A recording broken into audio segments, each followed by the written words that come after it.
Que república, que democracia, a gente tem que colocar isso, sobrevive ao papel de um presidente na Câmara que age, que se normaliza há 7 anos, 8 anos, não é isso? Que o presidente da Câmara haja como um chantagista em relação a pautas corporativas dos deputados, quaisquer que sejam os deputados. Eu vou pedir para o Guilherme subir uma postagem do nosso amigo Christian Lynch. Coloca aí, por favor, que aí vai ser dar pretexto para a gente falar de outra coisa. O Christian Lynch é cientista político, colega do Jorge.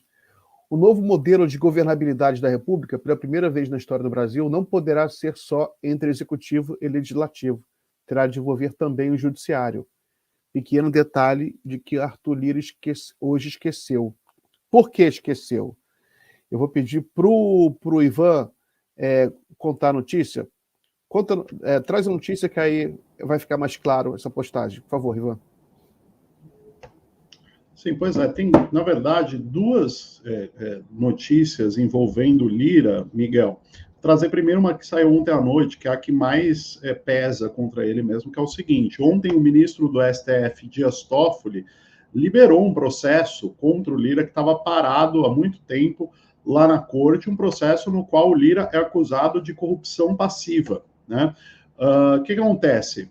Lira responde por esse caso de corrupção passiva por conta da detenção, em 2018, de um assessor seu no aeroporto de Congonhas, levando R$106 mil de dinheiro em espécie escondido na roupa, né? Em depoimento, após aceitar um acordo de delação premiada, este funcionário, este assessor do Lira, afirmou que o dinheiro era destinado ao próprio Lira, né, que seria propina paga pelo então presidente da Companhia de Transportes Urbanos, a CBTU, né, presidida à época pelo Francisco Colombo, e que queria apoio político do parlamentar do Centrão para se manter por mais tempo no cargo, né? Essa denúncia tinha sido apresentada pela então Procuradora-Geral da República na época, Raquel Dodge, né? Foi parar no Supremo, só que o Toffoli havia pedido vistas, né? E esse caso estava parado desde então. Agora o Toffoli, ontem à noite, liberou para julgamento e o caso vai ser analisado em junho e as expectativas são que Lira seja condenado, Miguel. Então,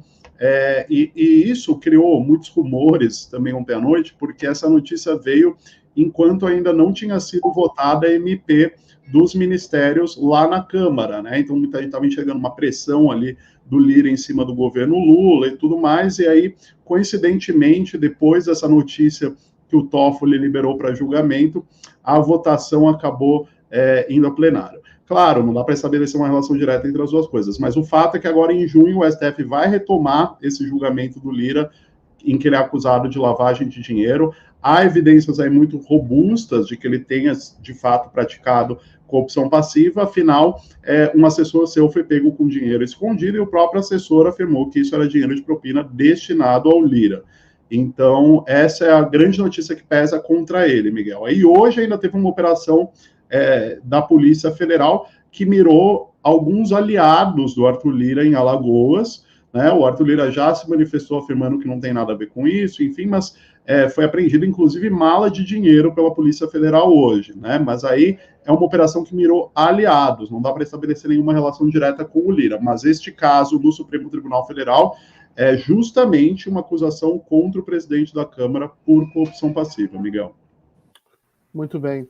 Yara, comentário rápido para a gente...